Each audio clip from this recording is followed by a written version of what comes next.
The ancient Egyptian civilization is one of the most famous and important civilizations in the world. In addition to being the most absolutely mysterious civilization, despite the tremendous scientific and technological progress and intensive studies that lasted for decades, there are many secrets that scientists have been unable to discover until now. The mysteries surrounding ancient Egypt caused the emergence of many lies and myths that have no historical, archaeological, nor scientific evidence about that indisputably great ancient civilization. In this video, some popular myths and misconceptions about the ancient Egyptian civilization will be exposed and debunked.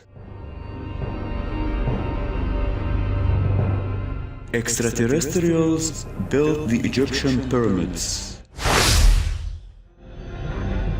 The idea that extraterrestrials built the Egyptian pyramids and many other ancient megalithic sites has been around at least since the late 1960s, when Eric von Daniken published his mega bestseller, Chariots of the Gods. Later, Zecharia Sitchin has also been very successful through his books, in which he proposed an explanation for human origins, involving ancient astronauts called Anunnaki. Also, others see evidence of aliens in ancient Egyptian artwork. TV programs like the American History Channel's documentaries entitled Ancient Aliens promote such ideas with the flimsiest of evidence. Such ideas remain very popular today. In fact, the Egyptians were skilled engineers and determined of their own accord, without the help of non-human life forms. The multi-dimensional triangular shape of a pyramid was the most structurally sound way to build a massive tomb structure.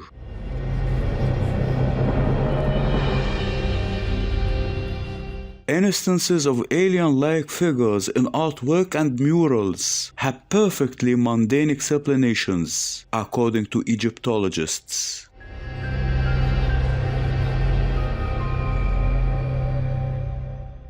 The curse of the pharaohs. Anyone who disturbs the mummy of an ancient Egyptian, especially a pharaoh, a curse is to be cast upon them. In 1914, Lord Carnarvon hired the famous Egyptologist and archaeologist Howard Carter to discover the tomb of an ancient young pharaoh of the 18th dynasty, Tutankhamun. Carter spent years searching for the tomb in vain, but in 1922 he discovered it by chance. The tomb was full of treasures. The discovery was covered by the world's media and the press that gave rise to Egyptomania worldwide. Lord Carnarvon died 5 months after the discovery. Mass media made use of people's Egyptomania and propagated that his death was due to the curse of the pharaohs. This myth states that anyone who disturbs the mummy of an ancient Egyptian, especially a pharaoh, a curse is to be cast upon them. It was a kind of media hype. The truth is that out of 58 people who were present during the discovery of the tomb, only 8 people died within a dozen years, and the rest lived very peaceful lives. Expedition leader Carter, the most obvious target for a curse, lived on for 16 years. The other coincidences are a case of confirmation bias. Any misfortune that befell anybody in the expedition was ascribed to the curse of the pharaohs. The myth of the curse of the pharaohs reveals people's tendencies to believe an exciting story instead of facts.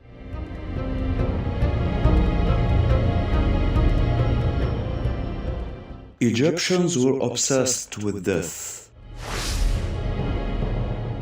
Considering that giant pyramids were built as resting places for the dead, ornate gifts placed inside of tombs, complex funeral rites, and a 2-month-long embalming process for mummies, it is easy to believe that Egyptians were obsessed with death.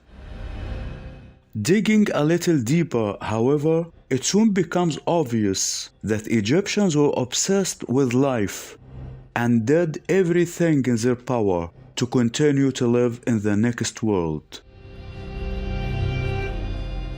Researchers like Barry Kemp, an archaeologist and Egyptologist at the University of Cambridge, emphasized the love for life that Egyptians actually display through their tomb scenes and texts. In texts such as the Haber's songs, the sadness of death and the pleasures of life are two key themes.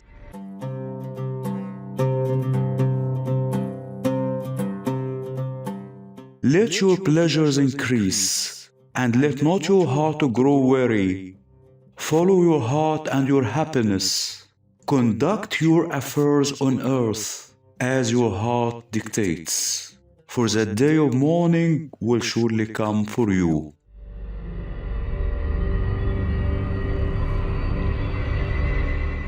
Hieroglyphs were secret ancient codes and were used as magical spells. The Egyptian language was slowly replaced as the native language by Greek and Coptic languages after 3,000 years of its continuous use.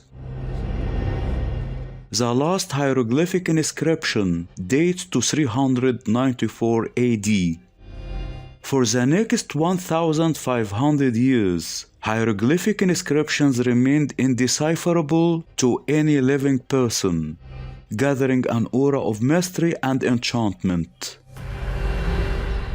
It was not until 1822, when French linguist Jean-François Champollion deciphered the Egyptian language for the modern world, that these ancient texts were able to be read again.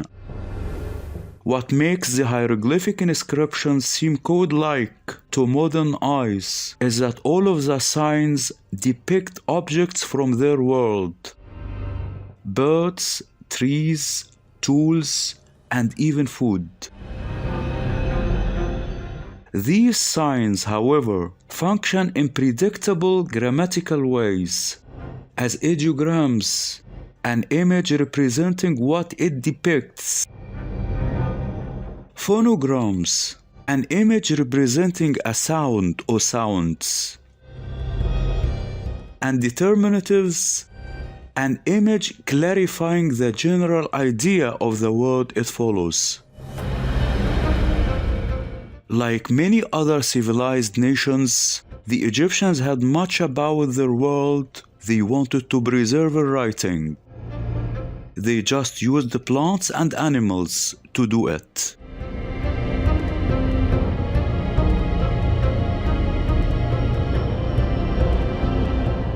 When pharaohs died, their servants had to be killed and buried with them. Two eccentric pharaohs from the first dynasty of Egypt are known to have had their servants buried with them. The human tendency to generalize has led to the myth that this was a common occurrence amongst all of the other 300 or so pharaohs. But archaeology has not shown this to be true. In fact, many later pharaohs were buried with shaptas, small figurines that were intended to be helpers for the king in the afterlife.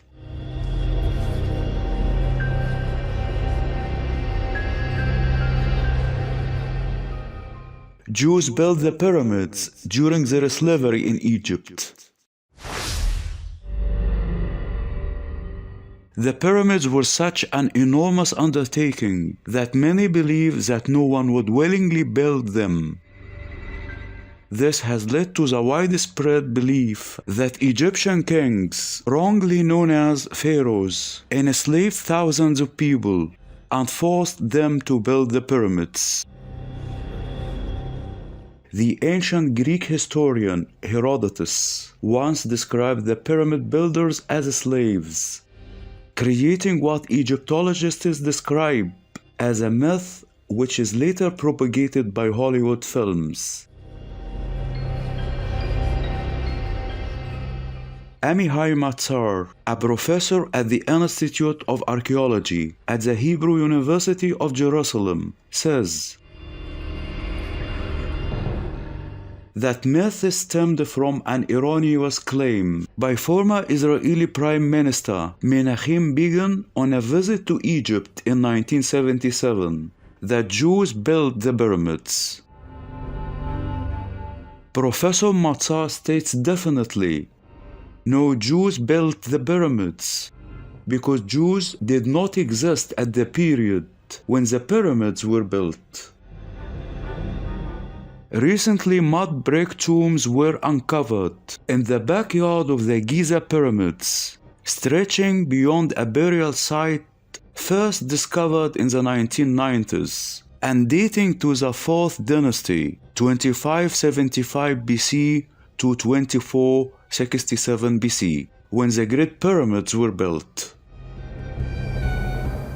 Tombs show that construction workers were honored by being buried near the pyramids. Zahi Hawass, an Egyptian archaeologist, Egyptologist, and former Minister of State for Antiquities Affairs, affirmed that discovery and the latest finds show that the workers were Egyptian paid laborers rather than the slaves of popular imagination. Such tombs would not have been built for slaves. Their proximity to the pyramids and the manner of burial in preparation for the afterlife backs the theory. No way would they have been buried so honorably if they were slaves.